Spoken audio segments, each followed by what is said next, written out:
4. Welcome back, everybody, to the after show for Final Boss, episode number 58.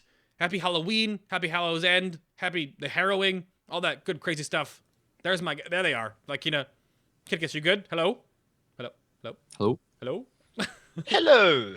Anna had to step Hello. away from this after show. She will not be joining us, but that's fine. Not a big deal. We will go for it and answer some questions starting now. We got about 20 minutes, so get them in. Go, chat room, go. About 25 minutes. Get them in here. I'm going to go over to Twitter real quick first and find some questions. I'm sure there were a whole bunch sent in during the show. Let me go look here. Let me refresh my notifications feed. All right. With the reduction of hybrid healing, these are all from Rostafari for Elemental Shaman. With the reduction of hybrid healing, do you think EleShamans are due for another buff to put them in line with prunes? So hybrid healing nerfs. Kytkis, any thoughts on hybrid healing nerfs? Well, can't heal much. No. I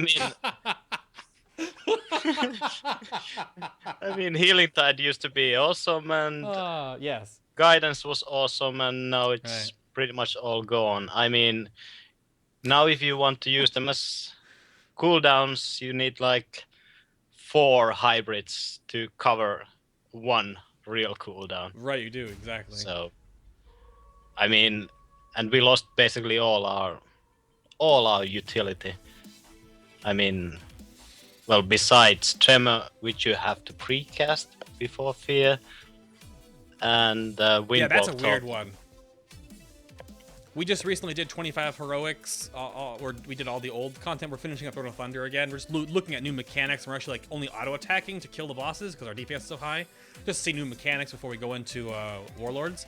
And Empress was awkward to try to like time the pre-drop tremors before the fear because we screwed up the first one. We were like, why are we all running away? Oh! So, yeah, I forgot about that. It's a weird one.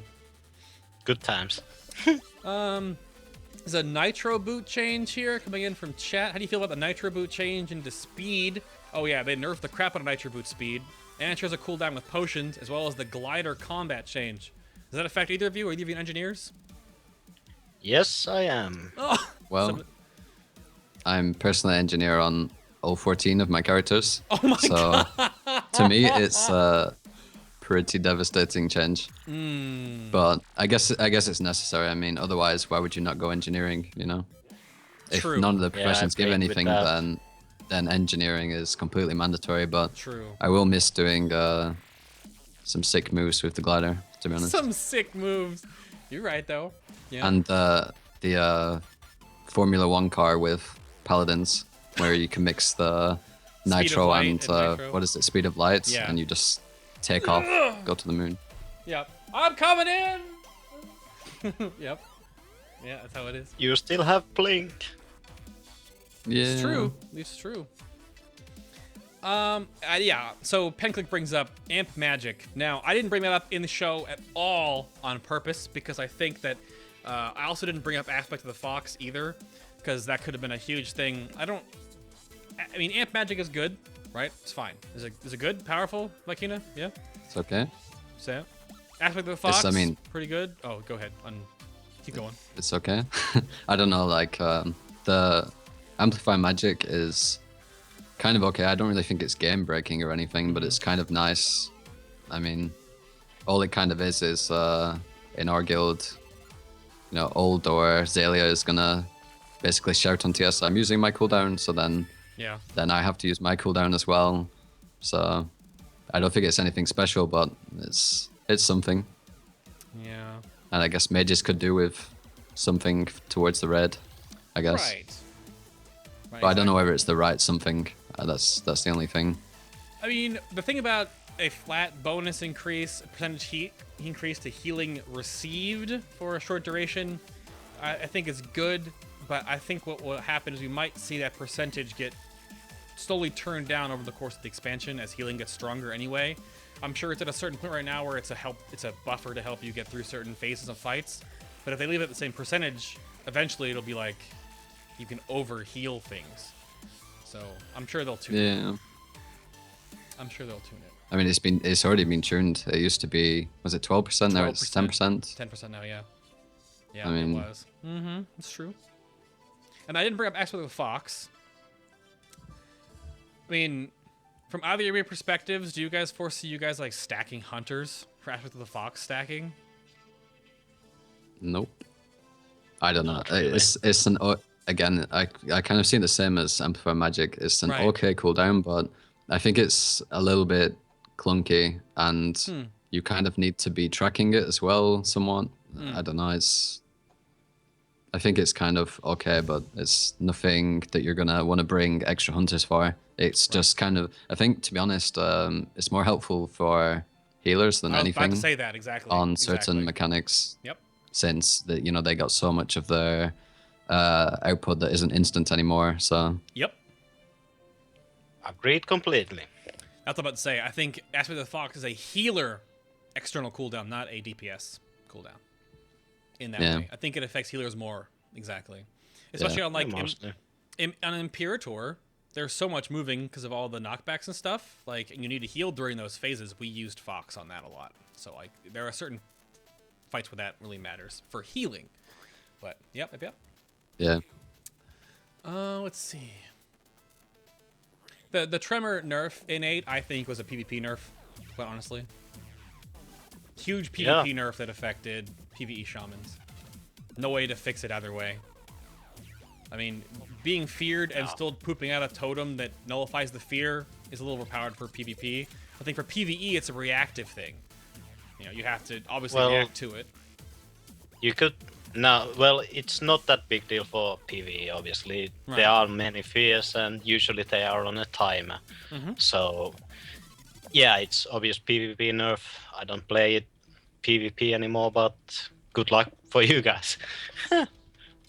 Right, exactly. Yep. And I typed it again too, and I had to step away from the after show, so she couldn't join us with this one. Real life duty call, as it were. So it's just the three of us. Volta wants to know about the alchemy trinket. Is it OP? I don't even know. Is it good? Mandatory? What does it do? What's it called? Give me a link. A sub or a mod. Give me a link to that thing. We'll see what it is. Is it wicked good? Another question here. Follow-up is, do you think that adding a Chaos Bolt type modifier to Lava Burst would buff damage and make crit not useless? Well, I think it would put it up there with Mastery and Haste. Multi-strike is best because the attunement thing, but it would make it really, really good. So, but I think they should do something to crit, because it always is the bottom of our stats, and it's Right. just annoying. Always bottom. Yeah. It's true. That's an interesting question, Teddy. Brings up, what 3 crafted pieces are you going to try to aim for in your garrison? God, that whole system, man. Do you guys even know? Do you have a Theorycrafted out what crafted pieces you're going for? Haven't decided yet. I mean, I kind of have to see what other options are available. Right. I think to be honest, it's kind of hard to say. Like, I mean, now the heroic dungeons have Warforged loot as well.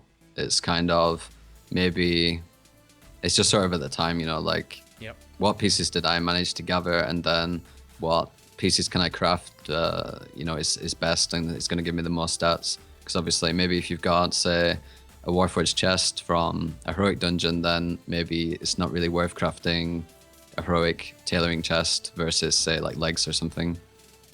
So I think it kind of depends on your current gear and what you manage to get lucky and pick up on the way. Lucky, and by Very lucky, you mean situational. by how much you farm heroic dungeons. Well, Yeah. I guess. Speaking of those you can farm at least. Yeah. So, caveat to that. Personal loot. Make sure when you guys are doing your Warlords of Draenor dungeons, because you get personal loot now. So, don't just skip the boss and think, oh, loot pops up, that's it. Loot bosses. Personal loot. Nilina asked about AG. I'm assuming you're talking about Ancestral Guidance. It is garbage. It is bad.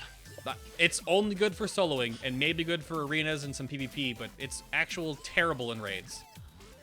It was nerfed to the ground. I mean, you might want to pop it, but it's like small peanuts. So It's very, very small peanuts. Yeah. I mean, it doesn't put you on global cooldown or anything, so Right. you can use it, but I think it doesn't do much. What a lot of enhancements we're talking about is using, oh my god, healing streams and using healing stream totem and glyphing it for the 10% less damage to elemental damage. That's actually a lot more positive health than just trying to heal a little bit of trickle healing with AG. So, and you can keep dropping the totem over and over and over again in your rotation, and that 10% less damage taken could be a lot more effective than any of the healing you could do anyway. It takes up a glyph slot to glyph healing stream totem, but yeah. Don't do that as elemental because you don't have free globals. You don't have free globals. I mean, enhancement has 2 seconds of free time every minute. Right now, anyway. Yep. So, but I mean, if it's a point where you're gonna know you're taking a huge chunk of damage soon, you could preempt the healing stream to still get some of the ticks on people to take less damage. It still would helpful. I'm just saying, like, AG is terrible. It's just bad. And conductivity only works on Thok-based encounters, and I don't think there are any of those in tier 17, where you sit still and just heal through damage. I don't think anywhere. Maybe Butcher, maybe, sort of. So that's about it. He's the closest to patchwork fight I think we have. So. Yeah, he's kind of close. Question for Vykina. This comes in from Chubbs the Great on Twitter. What would be the best mage leveling spec in Warlords? And most have talent and glyphs, and most have talents and glyphs for it. I don't get the second part, but what do you think the best leveling for Warlords mage? Frost, definitely. I think fire will be good. Like, you know, you'll do pretty well as fire if on the first few levels, but then obviously as you're going up in level, your crit is dropping and dropping and dropping.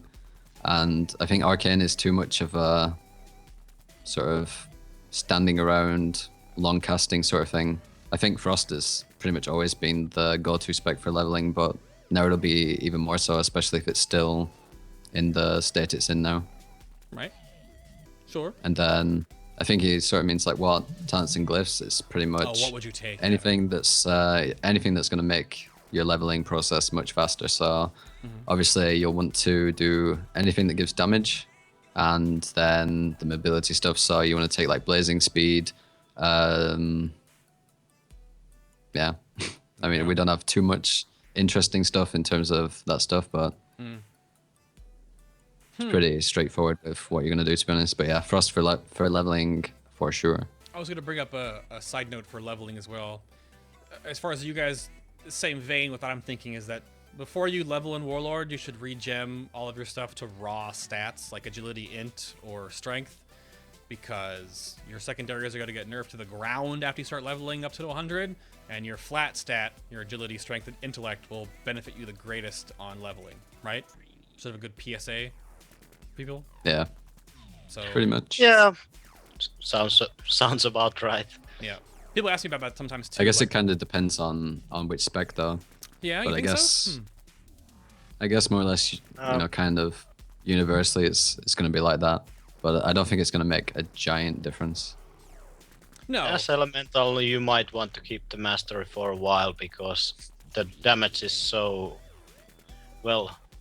You can move a lot, and while questing, you can just dot, and your mastery might even kill it. So I would keep it a while at least. Possible. Yeah, it could be a thing. I just know that once you start leveling, like you'll hit 91 and you're gonna lose like 6% crit, like immediately, right? Like you're just drop in the bucket. So certain classes that stack a lot of secondaries, you'll just immediately lose all your damage, and then you'll be sitting on the secondaries that really do nothing, because you'll eventually baseline out at the high 90s. So, yep. You want to just regem those solid stats. Let's see. True, but you can just take some games with you when you go leveling, so That's keep true, the good ones at start and switch around. In a way, Blizzard wants like a 12 to 14 hour leveling curve, right? So like the average leveling curve, but you can do it in 5 hours now. So it might not even matter. Gems and that's like it won't matter. You'll be leveled in 5 hours. So yeah. Well, yeah. Yeah. Yeah. Yeah. Keldark on Twitter asked for ranged guests. Well, there's only ranged guests on the show, Keldark. You're losing it, Keldark. What is their opinion on the Draenor perks? Now, even the perks have been pruned. So I guess what do you think on the system of the Draenor perks? Or do you have some for Mage and Elemental that are kind of like, eh? What do you think? Well, elemental perks are really good. I mean, we get more shield procs, and we get huge earthquakes against multiple targets. True. So, well, they are all fine, but I mean, there's not much to it because they are very, very passive, and they add good things for you, and that's it. Right. Okay. Vykina, Mage stuff? Mage perks? I mean, they're okay, but I guess perks were just put in obviously because you're not gaining anything otherwise if you're going to, from 90 to 100. So it's, I don't know. It seems kind of against what they wanted to do though, where they wanted to say, well, we don't want all these tooltips clogging up your spellbook, but then they give us 10 and now it's only 5. So I know. I don't know. I mean, it's cool little additions, but I think, I don't know. It's just stuff that you're going to get to max level and just forget about because it's just part of the game, you know? So. But then again, they definitely did need something to give you while you're leveling 90 to 100, so. Of course. And some of I the guess perks. that's an okay solution. Some of the perks that they originally had too in the lottery system are sort of like, kind of dumb. So I'm glad they kind of kept perks to be actually kind of neat and not just like, your spell X and Y gains damage. Yeah. Right? So. Dun, dun, dun. Exactly. So Krithos in chat wants to know, Vykina, how do you feel about prismatic crystal changes regarding the arcane barrage cleave, infernal blast dot cleave, or splitting ice cleave? Were they necessary, and how do you expect mages to be actually using prismatic crystal? So I guess they've nerfed a lot of the different interactions with arcane frost fire with prismatic. We would have written the main show, but I mean, anything else to add about that? I don't know, not too much really. I think for Frost, Prismatic Crystal is kind of almost useless at this stage. It's like only 10%, so for Frost I kind of think maybe we won't be using it too much anyway. But I mean, it is kind of overpowered that you can essentially like double dip some stuff, and obviously there was like the Icelands glyph where it would hit the crystal and the boss, so I think it's kind of okay with, like what they're doing with it, but essentially I don't think it's making too much difference, to be honest, the fact that you can do that. I mean, for fire, sure, because obviously it's based on combustion, so you can combust your crystal and spread it, but for the other two specs, I don't think it's that major, to be honest. Yeah, it's weird because that talent to me, outside in, looked like a very easy thing to be able to math. Like if you can drop prismatic in a clump of ads you have to kill, and you blow the crap out of it, right? Now it meteors your damage, it splits it evenly against everything out there. That's still a huge blanket burst of DPS. Now for single targeting though, if that damage you gain every minute isn't going to be better than having any other talents that you could have more often or use more often, it's just a DPS loss. Period. Yeah. Like it's just simple flat loss of damage. And if any time the boss moves away from the prismatic crystal or out of its range of AoE pulsing, you just lost the whole point of having the talent in the first place, which is the skill cap with exactly. But and it does happen quite a lot as well. Right. It really does. And there's some bosses in the new res. There's some bosses, and well, at least some of the strategies we've been doing, some of the bosses are just moving and moving and moving, and it just makes it so painful to use. It's like I said earlier, it really does feel like a Rune of Power version 2. It just feels like that sort of restrictive gameplay. Right. And I don't know. I think they should have done something better with it. That maybe it would just be attached to the boss and sort of follow him, like sort of orbital thing. But yeah, I don't know. I don't like it too much, to be honest. Right. It's weird because it looks so good too, and it's just kind of like the implementation of it's kind of like, meh. So we'll have to Yeah, see. it could have been better, to be honest. Yep. Let's see. Rastafari sent another question into the email about Storm Elemental Totem and being that you're kind of forced to take Primal Elementalist, which isn't true. So, Yep.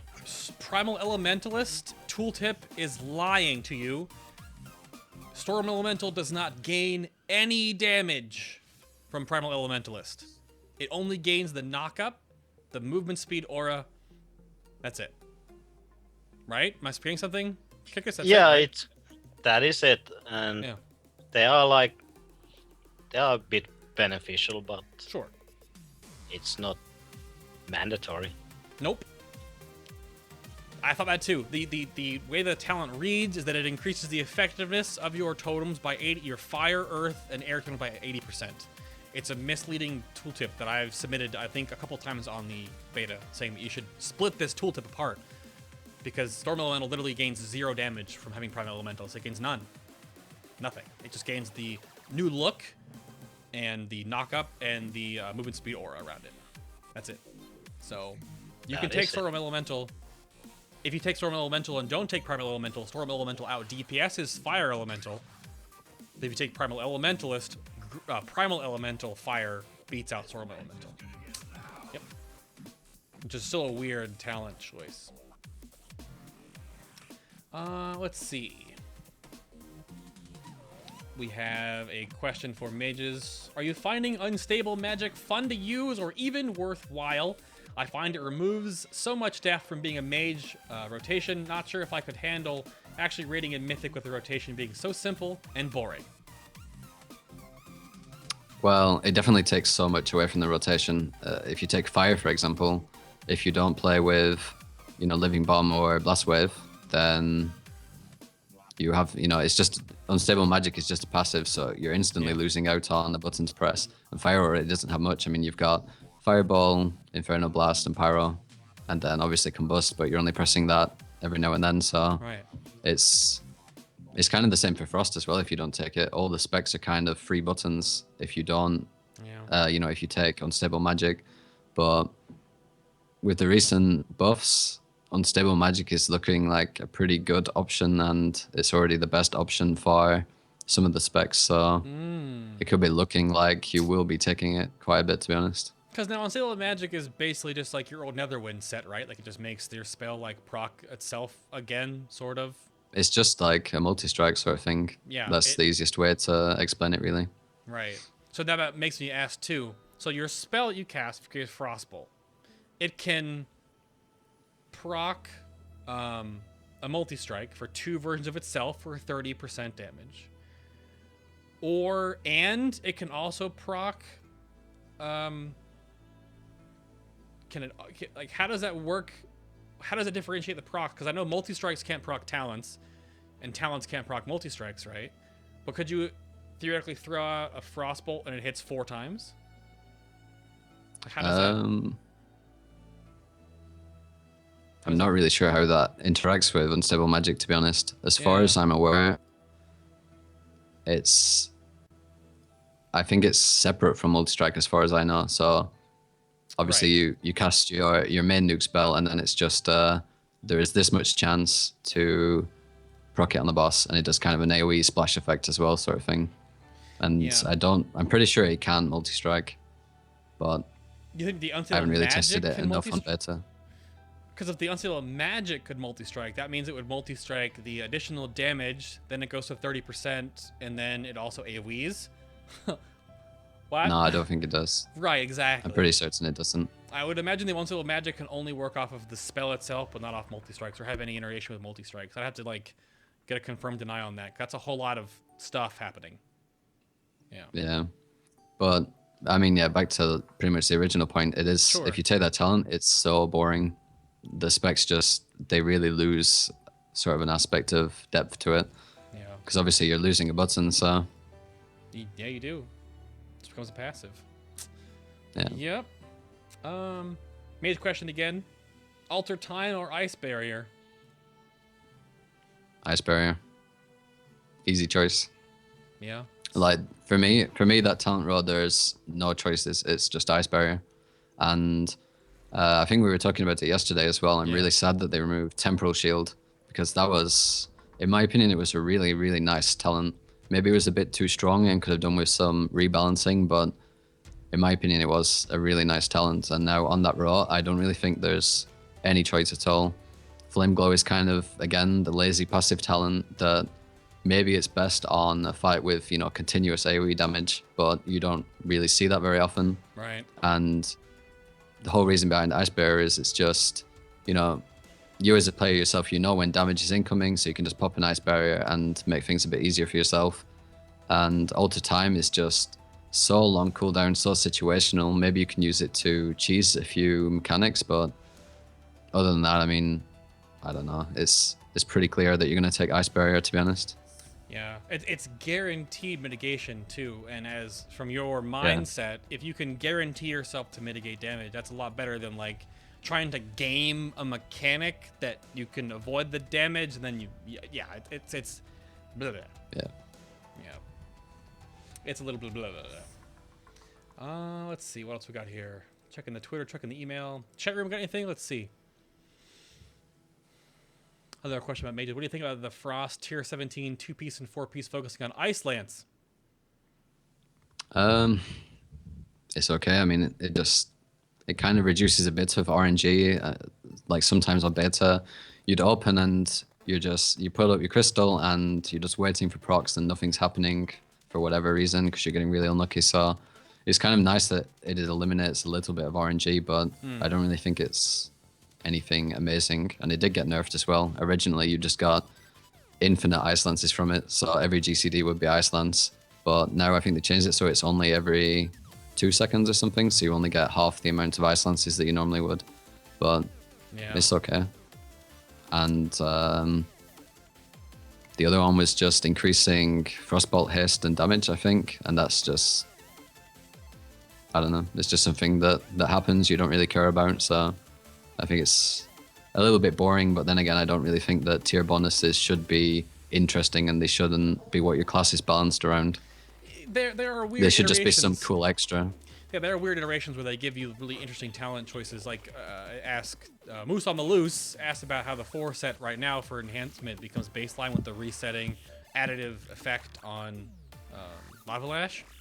So I think it's fine. It helps our AoE out. The problem is, of course, now that we have a random additive reset mechanic for Lava Lash, we have an ammo system with Maelstrom Weapon that we never want to go to 5. We always want to cast at 3 or 4 because if you go to 5, you might lose procs and lose damage.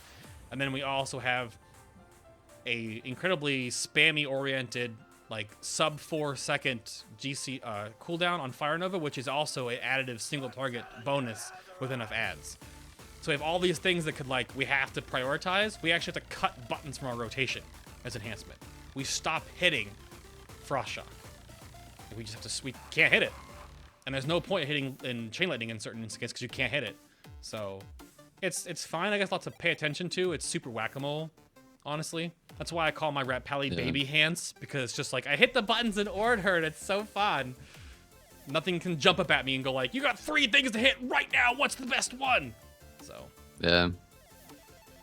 But I don't know, like at least if I can mention quickly the fire 4-piece, it kind of somewhat brings back an Alter Time sort of mechanic where you're guaranteed to get some pyros so that you can get a nice combust. And I don't know, I think it's really bad that they sort of base a class balance or how a class is going to work around the 4-piece bonus. I think it's really kind of broken. So I mean, your combustions, you know, without the 4-piece are going to be nothing compared to with it. So I don't know, I think it's really bad when they make, you know, the tier bonus affect your class so much and affect it being either really good or really bad.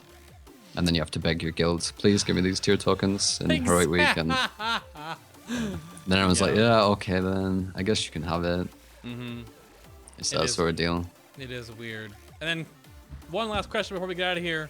Kytkis, what do you guys think? We talked about EQ earlier before in the main show, but Kandir brings it up again about because it is possible to use Earthquake on a single target, even with the perk, depending on how you is it. So are you gonna usually have to have it rotated into your single target rotation if there are like ads to cleave off of for like a chain lightning to get the 3 stacks? Like, will you actually see it on single target fights? Well, usually when there are ads that you can cleave for the buff, then you'll usually want to use it on those mobs, the Earthquake that is. But it's okay. I mean, it's outdated mechanic, but Right. it has its uses. And of course, you want to chain lightning buff before you cast the Earthquake. Right. Because, well, it usually gives you time to see where the mobs will settle down. I mean, when you first target them, they are usually on the move. So you can get some chain lightning in, see where they stand, then Earthquake there. You get the buff, you know that they should stay there, and that's, in my opinion, most optimal way to handle it. It's a weird situation. I don't think they want you to use Earthquake single target, but you're totally going to have to, right? Like, you're gonna have to. Yep. So Not on single target. yeah, at not least specifically on like gear. a patchwork fight. Okay. Nope. Cool. Yeah. All right. Well, if you guys have any more questions, of course, you can find both of our guests on the Twitter. But I'm going to hit the button for the second time around. That was the after show, just some Q&A for everybody. Again, you can follow Envy and everything Kytkis right over there on envy.si. And you're going to recluse back into the shadows after this show, sir, and never hear from you again? Where's the hood? No hood on this one. Damn. Thank you so much for being on the show, sir. It's a pleasure. It was fun. Awesome. And then there is Vykina in Method. He's on the Twitter at Vykina MMO, and of course Method on the internets and stuff. You guys are gonna be world first everything, right? Vykina, you said world first everything. Think so? We'll see. We'll see. Confidence will, yeah, but we'll see. Yep. That's another thing I forgot to touch on actually about how great it is that there's only one leaderboard now. So One everything's the leaderboard. same. There's no 10 or 25 drama. Everyone's on the same level playing field, and it's so Yeah. nice to have, you know, more competition and stuff. So it's going to be pretty fun next year, I think. Yep. It will be definitely interesting. And then, of course, everything FinalBoss TV right below the stream. Our YouTube, our Facebook, our Twitter, our past shows, our new apparel and art store is up like that. You can get the link off of our actual website, just finalboss.tv. Next week is Prop Paladins, Prop Warriors. I'm still working on how the guests are going on the show because I know one's out of town or out of the country. Yes and no, and then one might be on. So we'll have to figure that out. Follow us on Twitter and Facebook for those updates. And of course, if you missed the episodes, it'll be uploaded on YouTube. If you're already watching on YouTube, hello. But we'll see you there. Thank you all for tuning in. And we got a little bit of a special episode next week, too. We're talking about some BlizzCon stuff as well. But we'll see you all later. Thank you very much for watching, everyone. And yeah, see you in the YouTube comments. It was a lot of fun. Have fun, guys. And bye-bye. Bye-bye. Say goodbye. This is the real time. Say goodbye. Goodbye. Love it. I love it. Oh, perfect.